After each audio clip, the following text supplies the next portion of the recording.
I was assigned to one of the small town clinics in one of the districts, and that was September 1989. And I was doing a delivery at 2 a.m. when the only generator went off just at the time I told the lady pooch.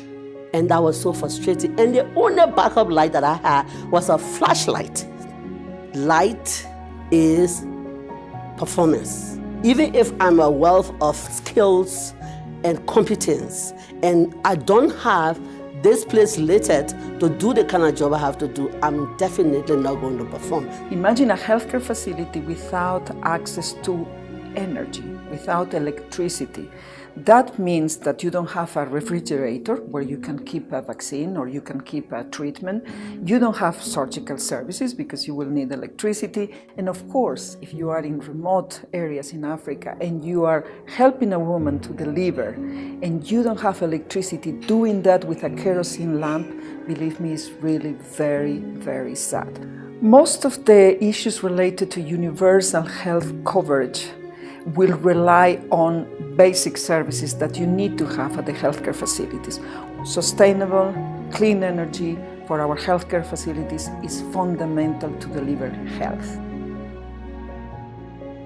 The opportunity that distributed energy, particularly solar PV, brings for immediately, quickly doing mini-grids or off-grid solutions to power health centers is remarkable. Firstly, because the costs have dropped over 70% in a decade. So it's cost effective now to do it. And we know it's very expensive to extend the grid. We have projects that have been set around making sure that now with the availability of power in these facilities, they are able to provide them with electrical equipment, which probably will perform much better than the manual systems that we have been using. We have also seen a situation where the health workers feel more motivated. It means that health workers no longer need to fear going to work at night. They're no longer working in complete darkness. That means greater safety for them and for their patients. Anyone who works in health who cares about equity needs to care about clean energy and access to power. This is an equity issue, and all of us in health need to care about equity. That's at the root of health. My message to the health community, the health ministers, and those policymakers in the health sector is to understand this nexus.